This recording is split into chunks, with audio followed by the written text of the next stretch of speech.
one of the turning point in our career, I think, is when actually you switched from drums to vocals, and we got our boy Alex Grind on drums. I think that's probably when we truly found our sound and what everyone knows as Despised today.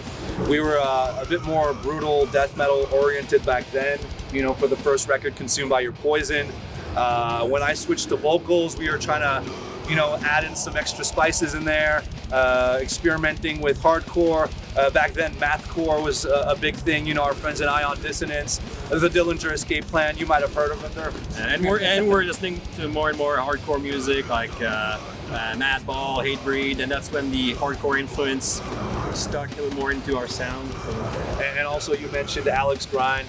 It was as a drummer, for me, it was really important to find like the perfect drummer. And I remember just being online on message boards. This is before Facebook, and this kid online, 18 years old, kept saying, "I want to be the fastest drummer alive. I'm gonna grind faster than Flo from Cryptopsy." I was like, "Fuck you, man! Nobody's faster than Flo. Who do you think you are?" And one thing led to another. I actually met the kid, saw his old band perform, and the rest is history, man. When we started out, especially in 2004, there wasn't many bands doing what we were doing aside bands like All Shall Perish or The Red Chord. It was kind of Animosity. It was kind of new to mix like hardcore influences with death metal. So we had a really hard time on tour opening up for straight up death metal bands like Despised and Suffocation. I don't know if you remember that. I mean, we love those bands. We toured with Morbid Angel. Behemoth. And I just remember just performing in front of people that really did not know who we are, did not care. We're like, what is this music? Why is this guy wearing a hat, doesn't have long hair? And I would just they were literally flipping us off like that as we were performing. So that was kind of a struggle, we were young, just trying to make our name for ourselves, super passionate. We spent a lot of time on the road, consecutive tours. Here we are, a bunch of Canadians, a bunch of people from Montreal, Quebec, spending half of our year in the US. Quite a different landscape for us.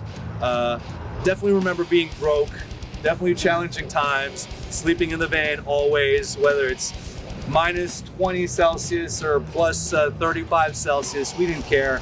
We loved what we did. And so I guess it was a challenge, but also, we have a saying, qui risque rien n'a rien, so you got to work for it to earn it, definitely. Being humble, humility is a lesson, and also to persevere, because back then a lot of people would try to tell us or discourage us and tell us not to keep going the path we were on, and I'm glad we